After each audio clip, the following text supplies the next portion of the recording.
Hi hello. പലർക്കും ആഗ്രഹം കാണും വീട്ടിൽ തന്നെ തയ്യാറാക്കി ഒരു കേക്ക് കഴിക്കണമെന്നുള്ളത് അല്ലേ? പക്ഷെങ്കിൽ പലരും അതെങ്ങനെയാണ് ചെയ്യുന്നതെന്നുള്ളത് അറിയാൻ മേലാത്തതുകൊണ്ടാണ് വീട്ടിൽ ഒരു കേക്ക് ഉണ്ടാക്കി നോക്കാതെ കടകളിൽ നിന്നും വാങ്ങാറുള്ളത്. എന്നാൽ പലരുടെയും ചിന്ത ഓവൻ ഉണ്ടെങ്കിലേ കേക്ക് ഉണ്ടാക്കാൻ പറ്റത്തുള്ളൂ, അതുപോലെ ബീറ്റർ ഉണ്ടെങ്കിലേ ഈ മാവൊക്കെ ഒന്ന് അടിച്ച് മിക്സ് ചെയ്യാൻ പറ്റത്തുള്ളൂ എന്നൊക്കെ ഉള്ളതാണ്. ഇതിന്റെ ആവശ്യമൊന്നുമില്ല കേട്ടോ. നിങ്ങൾക്ക് എളുപ്പം വീട്ടിൽ തന്നെ തയ്യാറാക്കാവുന്നതാണ്.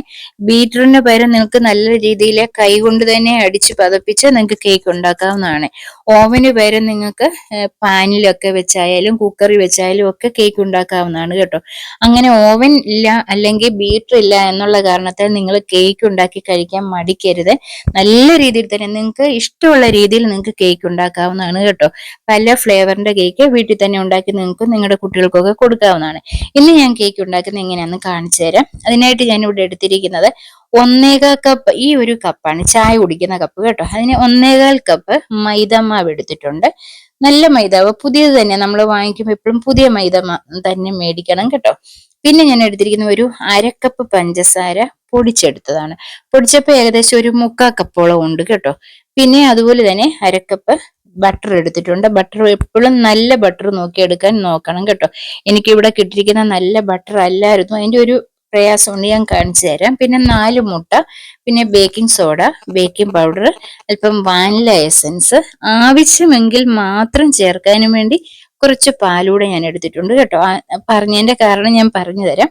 അപ്പൊ ആദ്യം തന്നെ നമുക്ക് ഇതിലേക്ക് ഈ 1.25 കപ്പ് മൈദയിലേക്ക് 1 ടീസ്പൂണ് ബേക്കിംഗ് പൗഡർ ചേർക്കണം. പിന്നെ ഒരു 1/4 ടീസ്പൂണോളം ബേക്കിംഗ് സോഡ, 1/4 ടീസ്പൂൺ ഇല്ലേലും സാരമില്ല കേട്ടോ. അത്രയും ബേക്കിംഗ് സോഡ ചേർത്ത് നല്ലതുപോലെ ഒന്ന് മിക്സ് ചെയ്യണം. സ്പൂണും കൊണ്ട് തന്നെ നമ്മൾ എടുത്തിരിക്കുന്ന പാത്രത്തിൽ ഒന്ന് മിക്സ് ചെയ്യണം. അതിനുശേഷം ഒരു അരിപ്പ എടുത്ത് നല്ല രീതിയിൽ ഇത് അരിച്ചെടുക്കണം. 2-3 പ്രാവശ്യം നിങ്ങൾ അരിക്കുന്നു, അത്രയും നല്ലതാ കേട്ടോ. കാര്യം ഈ ബേക്കിംഗ് സോഡയും ബേക്കിംഗ് പൗഡറും ഈ നമ്മുടെ എടുത്തിരിക്കുന്ന ഈ ഫ്ലവറിനകത്ത്, ഈ മൈദക്കകത്ത് ശരിയായിട്ട് യോജിച്ച് കിട്ടണം. അതിനുവേണ്ടിയാണ് പലതവണ നിങ്ങൾ അരിപ്പയിൽ അരിച്ചെടുക്കുന്നതാണ് എപ്പോഴും നല്ലത്. കാര്യം ഇതിന്റെ അനുസരിച്ചാണ് നമ്മുടെ കേക്കിന് സോഫ്റ്റ് ആയി വരുന്നത് കേക്ക് കേട്ടോ. അത് വലിയ പാടൊന്നുമുള്ള കാര്യമല്ലല്ലോ. പിന്നെ ബട്ടറാണ്. ബട്ടർ നമ്മൾ ഫ്രിഡ്ജിൽ ഇരുന്ന് തണുത്ത ബട്ടർ എടുക്കല് കേട്ടോ. നമ്മൾ സാധാരണ റൂം ടെമ്പറേച്ചറിലുള്ള ബട്ടർ എടുത്ത് ആദ്യം ഒരു സ്പൂണും കൊണ്ട് തന്നെ നല്ലപോലെ കട്ടയൊക്കെ ഒന്ന് ഉടച്ചെടുക്കണം. കട്ടയുണ്ടെന്ന് വരില്ല. അതിനുശേഷം നമ്മൾ പൊടിച്ചു വെച്ചിരിക്കുന്ന പഞ്ചസാര കൂടി അതിൽ ചേർത്ത് സ്പൂണും കൊണ്ട് തന്നെ ഒന്ന് മിക്സ് ചെയ്തേരെ. കാര്യം കൂടുതലായിട്ട് ഇത് പറന്നു പോകാതിരിക്കാനാണ് ഞാൻ ബീറ്ററാണ് ഉപയോഗിക്കുന്നത്, അതുകൊണ്ടാണ് കേട്ടോ. അതിനുശേഷം ബീറ്ററും കൊണ്ട് നല്ലപോലെ ഒന്ന് അടിച്ച് പതപ്പിക്കുക. ഞാൻ പറഞ്ഞ ഇവിടത്തെ എനിക്ക് കിട്ടിയിരിക്കുന്ന ആ ബട്ടർ അത്ര നല്ലതല്ലെന്ന് പറയാൻ കാര്യം, ഇപ്പൊ ഇത് കണ്ടോ, ഇത് നല്ല രീതിയിൽ പതഞ്ഞു വന്നിട്ടില്ല, അതുകൊണ്ടാണ് കേട്ടോ.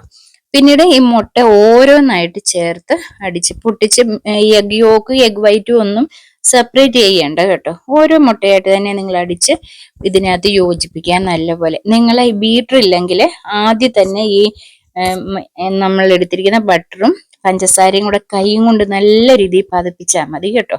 പിന്നെ ഈ മുട്ട വേറെ ആയിട്ടൊന്ന് ബീറ്റ് ചെയ്ത് ഇതിനകത്തോട്ട് ഒഴിച്ച് വെച്ചാൽ മതി. പിന്നെ വാനില എസൻസും കൂടെ ചേർത്തിട്ട് നല്ലതുപോലെ ഒന്ന് ബീറ്റ് ചെയ്യണം. പിന്നെ ഈ നമ്മൾ എടുത്തിരിക്കുന്ന ഈ ഫ്ലവർ ഉണ്ടല്ലോ, മൈദ, അത് കുറേശ്ശെ ആയിട്ടിട്ട് ഒരു തവി വെച്ച് തന്നെ ഇങ്ങനെ ഒന്ന് ഇളക്കി ഒന്ന് യോജിപ്പിക്കുക. സാധാരണ ഒരു തവി മതി കേട്ടോ നിങ്ങളുടെ കയ്യിലുള്ള. ഒന്ന് ഇളക്കി യോജിപ്പിക്കണം. കാര്യം ഒത്തിരി അടിക്കണ്ട. നിങ്ങൾ കൈ കൊണ്ടാണേലും തവി കൊണ്ട് നല്ലതുപോലെ ഒന്ന് മിക്സ് ചെയ്യുക. കൈ കൊണ്ടാണെന്നവര് നല്ല രീതിയിൽ കൈ കൊണ്ട് തന്നെ ഒന്ന് യോജിപ്പിച്ചാൽ മതി. ഇതായിട്ട് നമ്മുടെ ഈ മാവിനകത്ത്, അതായത് ആദ്യം യോജിപ്പിച്ചെടുത്ത നമ്മുടെ ഈ മുട്ട ചേർത്ത മിശ്രിതം ഉണ്ടല്ലോ, അതിനകത്ത് നല്ല രീതിയിൽ ഒന്ന് ആകാൻ ഞാൻ ബീറ്ററും കൊണ്ടായതുകൊണ്ട് ഈ രീതിയിൽ ഒന്ന് ബീറ്റ് ചെയ്തെടുത്തിട്ടുണ്ട്. ആദ്യം ഞാൻ പറഞ്ഞല്ലോ പാൽ ആവശ്യമുണ്ടെങ്കിൽ ചേർക്കാമെന്ന്. കാര്യം ഇത്രയും ലൂസ് മതി, ഇത് കൂടുതൽ ലൂസ് ആകാൻ പാടില്ല. അഥവാ ഇത്രയും ലൂസ് ആയില്ലെങ്കിൽ ചേർക്കാനാണ് പാല് നമ്മൾ എടുത്ത് വെച്ചിരുന്നത് കേട്ടോ. അതിനുശേഷം ഒരു പാത്രം, നമ്മൾ ഏത് പാത്രത്തിലാണ് ബേക്ക് ചെയ്യുന്നത് അതിൽ അല്പം ബട്ടർ തേക്കുക. ഞാൻ ഒരു ബട്ടർ പേപ്പർ കൂടെ വെച്ചിട്ടുണ്ട്. നിങ്ങളുടെ ഈ ബട്ടർ പേപ്പറിലെ സാധാരണ പേപ്പറിൽ അല്പം നെയ്യ് തടവി വെച്ചാൽ മതി.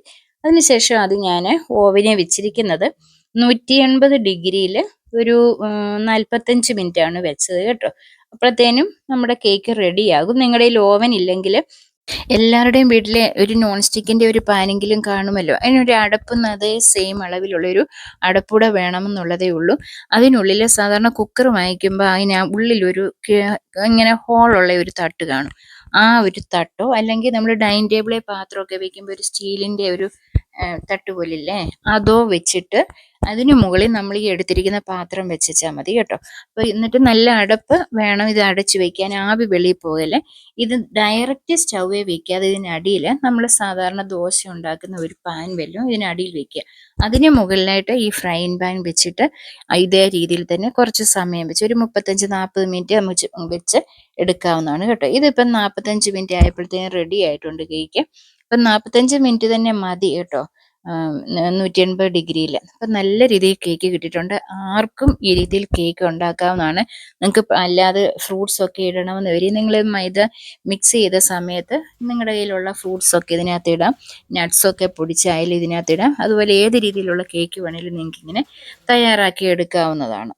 അപ്പൊ ഇനി ബീറ്ററോ ഓവനോ ഇല്ലെന്നും പറഞ്ഞ് ആരും കേക്ക് ഉണ്ടാക്കാൻ മടിക്കേണ്ട, എളുപ്പം ഉണ്ടാക്കാവുന്നതാണ് കേട്ടോ. നിങ്ങൾക്ക് ഈ രീതിയിൽ ഇതിനകത്ത് ചോക്ലേറ്റ് കേക്ക് ഉണ്ടാക്കണമെങ്കിൽ മൈദ ഇങ്ങനെ അരിച്ചെടുക്കുന്ന സമയത്ത് ചോക്ലേറ്റ് പൗഡർ കൂടി ഇട്ടിട്ട് നിങ്ങൾക്കിത് കൊക്കോ പൗഡർ മിക്സ് ചെയ്തിട്ട് ചെയ്യാവുന്നതാണ്. ക്യാരറ്റ് ഒന്ന് ഗ്രേറ്റ് ചെയ്തിട്ട് ചെറിയ ഒന്ന് വിളയിച്ചിട്ട് ഇതിൻ്റെ കൂടെ മിക്സ് ചെയ്തെടുക്കാമെങ്കിൽ ക്യാരറ്റ് കേക്ക് നിങ്ങൾക്ക് ചെയ്യാവുന്നതാണ്.